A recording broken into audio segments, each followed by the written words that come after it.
Vamos dar agora início à nossa terceira e última aula e espero que vocês estejam compreendendo cada aula que já foi dada. Vamos agora entrar na área da estatística e a probabilidade, que é muito importante também no curso de meio ambiente. Estatística e probabilidade é o que vamos trabalhar agora para encerrar nossa disciplina. O que vem a ser a estatística?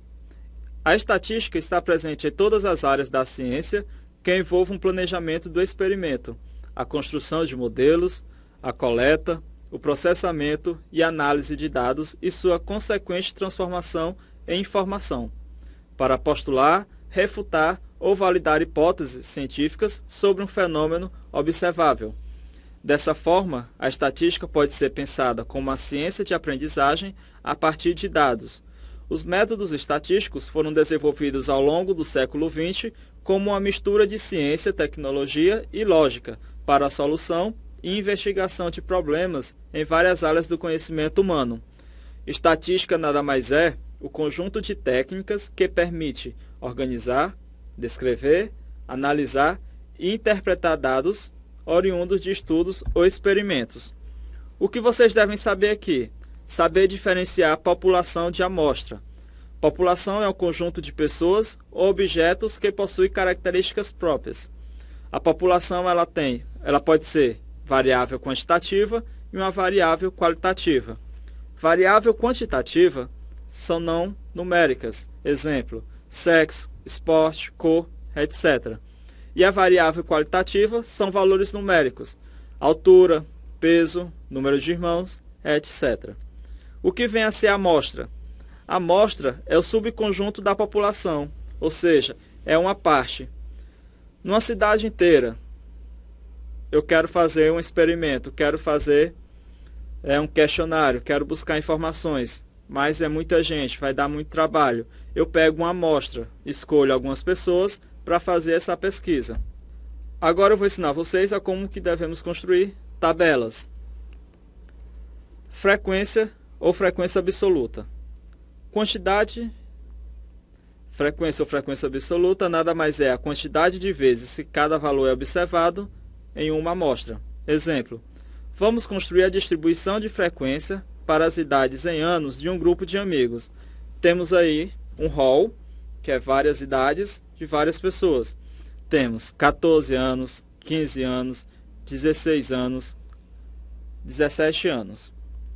14 anos apareceu quantas vezes nessa pesquisa? 4 vezes. 15 anos, 3 vezes. 16 anos, 5 vezes. E 17 anos, 2 vezes. O que a gente pode observar, olhando para essa tabela de frequência? Podemos observar que o grupo é formado por 14 pessoas, que a pessoa mais velha tem 17 anos, e a maioria tem 14 anos, e a minoria 17 anos. Outro tipo de frequência, frequência relativa. O que vem a ser? É o quociente obtido entre a frequência absoluta e o número de elementos de uma amostra. Observe um exemplo.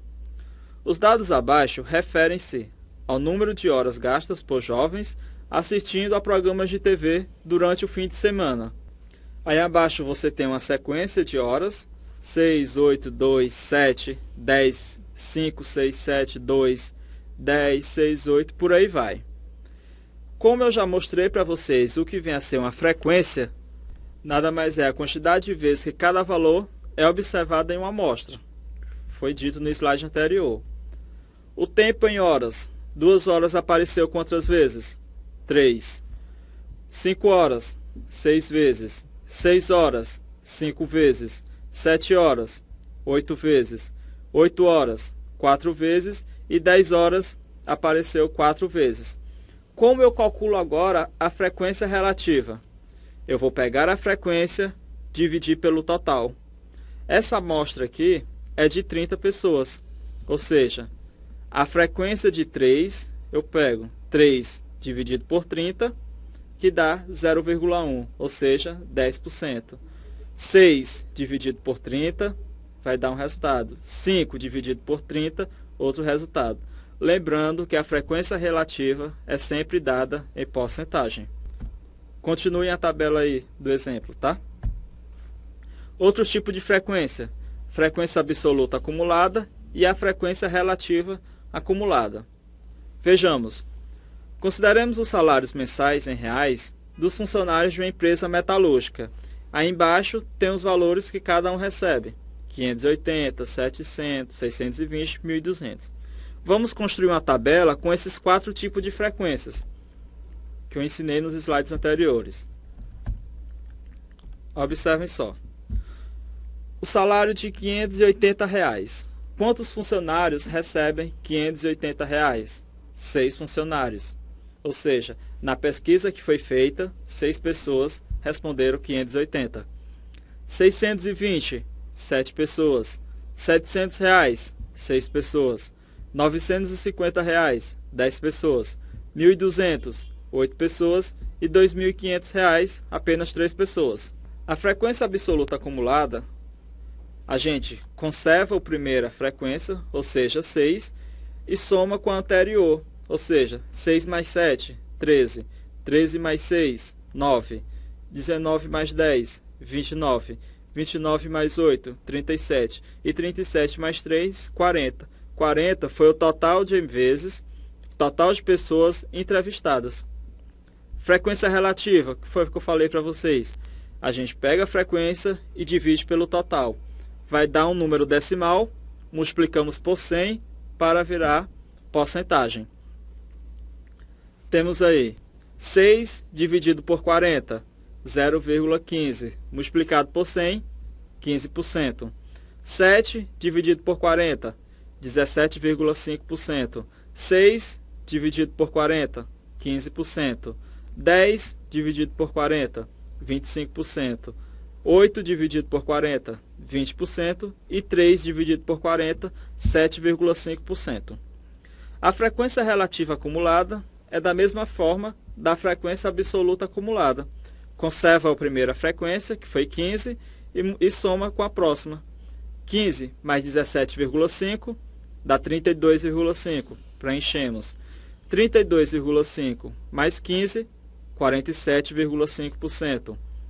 47,5% mais 25%, temos 72,5%. 72,5% mais 20%, 92,5%. E para finalizar, 92,5% mais 7,5% dá o total de 100%. Sempre a frequência absoluta, acumulada, tem que ter 100%. Agora, como que vamos construir gráficos? São vários os tipos de gráficos que a gente tem. O primeiro gráfico que eu vou trabalhar é o gráfico de segmento ou simplesmente gráfico de linhas. O objetivo: simplicidade, clareza e veracidade dos fatos. Uma locadora de filmes em DVD registrou um número de locação no primeiro semestre do ano de 2008. Os dados foram expressos em um gráfico de segmentos. Por quê? Por causa da simplicidade, da clareza e mostrar realmente os dados que foram obtidos. Como vocês podem observar, no mês de janeiro, o número de filmes locados, 300. Basta olhar aí no gráfico e identificar. Janeiro, o pontinho lá, 300. Fevereiro, 220 filmes locados. Em março, 110. Observem aí, março, a gente tem um ponto em 110. Em 100, desculpa. Abril, 150 filmes locados. Maio, 250 filmes locados. E em junho, 110. Então, o gráfico de segmento foi bem mais simples, é bem mais fácil da gente fazer, de acordo com o exemplo que foi dado. O próximo gráfico, gráficos de barras. Tanto faz, horizontal ou vertical. O objetivo desse gráfico, representar os dados através de retângulos, com o intuito de analisar as projeções no período determinado. O exemplo abaixo mostra o consumo de energia elétrica no decorrer no ano de 2005 de uma família. Esse gráfico de barras, ele é bem simples, bem fácil. Como vocês podem observar, tem todos os meses do ano e o consumo de cada mês. Em janeiro, a família teve um consumo de 380 kW. Em fevereiro, 300 kW. Em março, 280. Basta vocês observarem aí, Ao lado teremos o consumo e embaixo os meses do ano.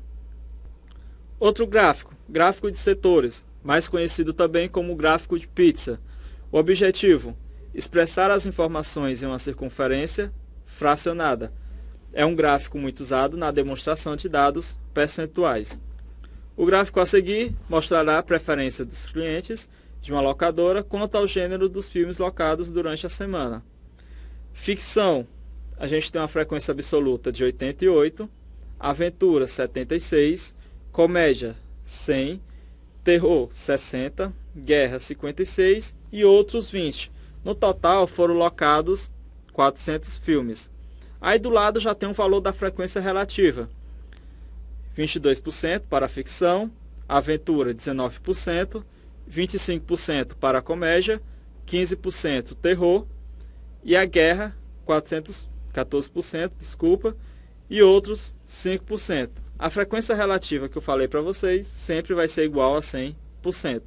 Então, o gráfico de setores é mais usado para expressar dados percentuais. Como vocês podem observar, ó, do lado, é bem simples. Saindo agora um pouco de gráficos, vamos aprender agora a calcular média, moda e mediana. A média de um conjunto de dados numéricos obtém-se somando os valores de todos os dados e dividindo a soma pelo número de dados. Já teremos exemplos. Moda é o valor mais frequente de um conjunto de dados, uma frequência. Ao analisarmos a imagem com o time de futebol, poderemos notar que a moda correspondente à altura 1,66 metros, que é a mais comum ao grupo de 11 jogadores apresentados. Mediana. Depois de ordenados os valores por ordem crescente e decrescente, a mediana é o valor que ocupa a posição central, se a quantidade desses valores for ímpar, e a média dos dois valores centrais, se a quantidade desses valores for impar. A média ela pode ser dividida em duas, média simples e a média ponderada. A média ponderada. Na utilização da média simples, a ocorrência dos valores possui a mesma importância e, no caso da média ponderada, são atribuídos aos valores importâncias diferentes. Na média simples, os valores são somados e divididos pela quantidade de termos adicionados. Já na média ponderada, é calculada através do somatório das multiplicações entre valores e pesos divididos pelo somatório das pessoas, dos pesos. Vamos, através de exemplos, demonstrar os cálculos envolvendo a média ponderada, que é mais fácil para vocês entenderem. Na matemática é isso. Nada melhor que exemplos. Na escola de Gabriel, a média anual de cada matéria é calculada de acordo com os princípios da média ponderada. Considerando que o peso das notas esteja relacionado ao bimestre em questão, determine a média anual do Gabriel, sabendo que as notas em matemática foram iguais a: no primeiro bimestre, Gabriel tirou 7. No segundo bimestre, 6. Terceiro bimestre, média foi 8. E no quarto bimestre, a média foi 7,5.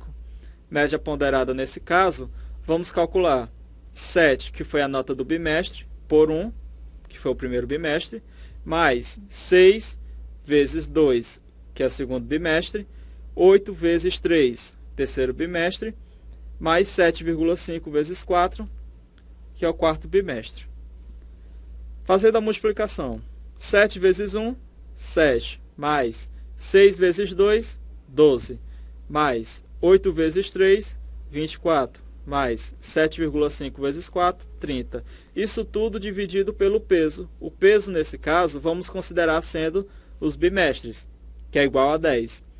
Então, temos média ponderada vai ser igual a 73 por 10. Média ponderada de Gabriel foi 7,3. Outros exemplos. Vamos determinar a média, a moda e a mediana.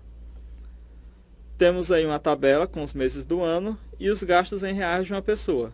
No mês de janeiro, uma certa pessoa gastou R$ 25, fevereiro, 22, março, 35, abril, R$ 28 e em maio, R$ 35. Ele quer saber a média. Para saber a média, vamos calcular o gasto em janeiro, gasto em fevereiro, gasto em março, gasto em abril, gasto em maio. Foram quantos meses observados? 5 meses. Vamos somar todos e dividir por 5. Fazendo essa soma, temos 145 dividido por 5, que é igual a 29. A média de gastos foi R$ 29,00. A moda é o que mais se repete. Observando os gastos aí, são dois valores que se repetem.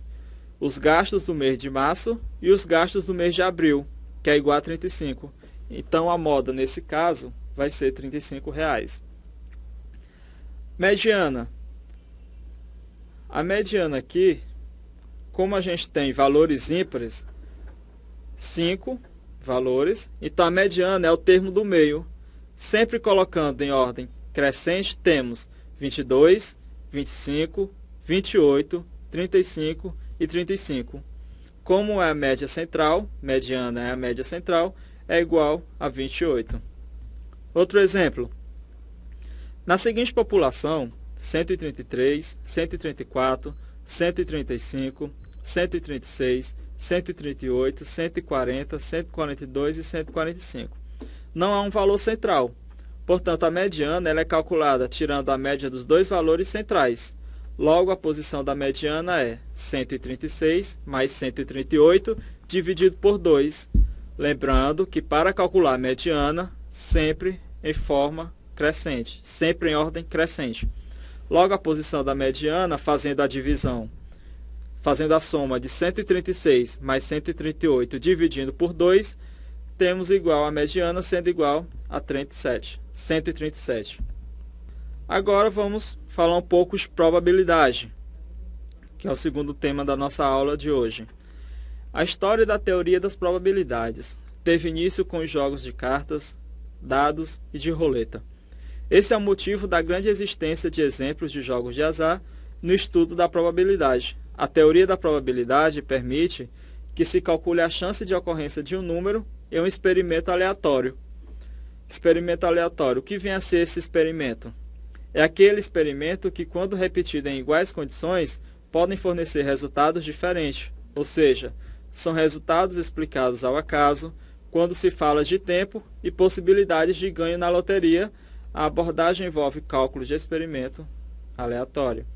O que vem a ser espaço amostral? Espaço amostral é o conjunto de todos os resultados possíveis de um experimento aleatório. A letra que representa o espaço amostral é a letra S. Conceito de probabilidade. Sem um fenômeno aleatório, as possibilidades são igualmente prováveis, então a probabilidade de ocorrer um evento é o número de casos favoráveis sobre o número de casos possíveis. Um exemplo. No lançamento de um dado, o número par pode ocorrer de 3 maneiras diferentes, dentre 6 iguais prováveis. Portanto, o número de casos favoráveis, 3. O número de casos possíveis, 6, que é igual a 1 sobre 2, ou seja, 50% de chance. Dizemos que um espaço amostral, S, é equiprovável quando seus eventos elementares têm probabilidades iguais de ocorrência. No espaço amostral equiprovável, a probabilidade de ocorrência de um evento A é sempre o número de elementos de A sobre o número de elementos de S. Um exemplo. Uma bola será retirada de uma sacola contendo 6 bolas verdes e 7 bolas amarelas. Qual a probabilidade dessa bola ser verde? Nesse exercício, o espaço amostral vai ser igual a 12, que é o total de bolas. E a probabilidade de ser retirada uma bola verde está na razão de 6 para 2.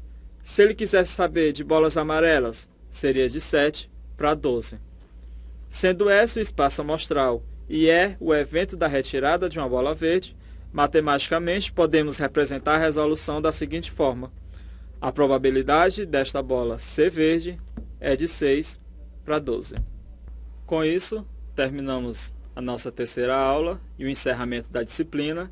E mais uma vez eu digo, caso tenha ficado alguma dúvida, pode nos procurar por e-mail, através de chats na plataforma, e espero que vocês participem dos fóruns, que é muito importante para o desenvolvimento da disciplina e o conhecimento de vocês. Até uma próxima oportunidade.